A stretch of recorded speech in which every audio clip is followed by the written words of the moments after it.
Right there is my dilemma. That big old dead pecan tree. Problematic even alive, to be honest. Dropping branches like mad.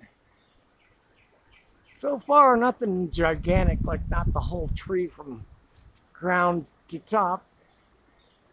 I'm going to say that's a good 20 feet from the roof of the house to that first branch. I guess 20 feet, maybe 15. I'm going to go 20. This is on top of these folks' house next door. It's already penetrated once. You got a bunch of bark that's hanging off it. So that means the trunk is shrunk. The trunk is shrunk. Right. There's been a roofing crew in over here next door. And they put on a little patch. It was like, hey, buddy, once it starts shedding bark, it ain't if, but it's when. And so far we've been lucky, but how lucky can you stay? I guess it got hit by lightning right there. Or that's blight. If it's blight, it could come down into the trunk and be all a hollow trunk. And I peeled some of this off. I was like, let me help it shed a little bit, but I can't reach that far. And it's getting dangerously close to the house, and I don't want responsibility for hurting their house. But look, one of them pieces came off and landed on this fence and just burst it, that metal pipe right there. Burst it. Tore that fence a new. They gave it a fence a uh-oh.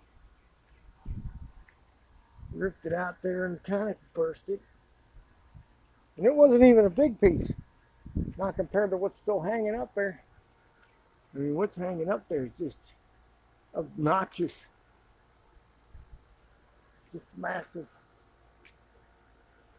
Right? And it looks, I mean, depending on where it breaks on there. But I suppose this is coming down on top of this house. And it's got 2x6s that are about, they're about 24 inches apart. I don't know, almost 2 feet apart. Gotta be there. That's gotta be 2 feet between them 2x6s. And it looks like a couple of them ain't 2x6s. Some of them are and some of them ain't. Oh my. Lions and tigers and bears. Don't know if I should be standing here or not, but here I am. This one's live. Right here, this one is alive. And I'm supposing it is going to bear the brunt of some of these branches. And when it does come down, it's probably going to rip all them lines down. That's going to take everybody's internet out, and etc. When? We don't know. It could last 200 years like that.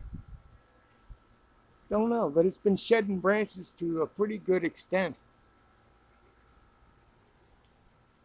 That it has done some damage here and there, but we don't know how much damage some of them have done.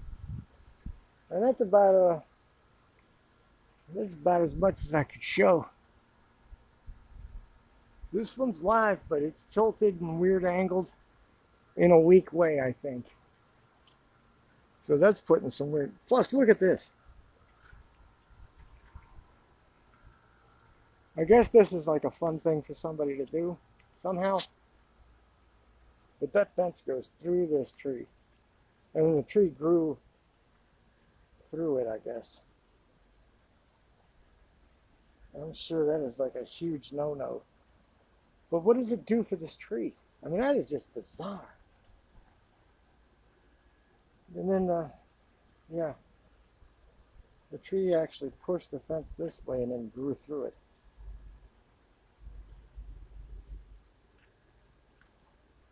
And then somebody tried to start this one. They're doing it here. I don't know. Was that galvanized metal inside there good? It's going to make some tree guy's job a little harder. And I live right there, so the thing is kind of haunting. How bad is it? Very. That is a massive amount of work to cut it down or to have it come on top of the house.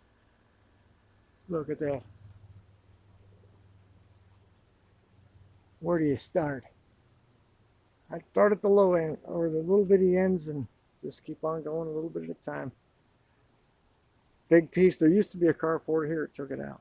Another piece landed over there in the center of that yard. The one day they didn't park there. There's been a few of them knocked back out of the house. Yeah. But we're in Tree City Forest. Have a good one, guys.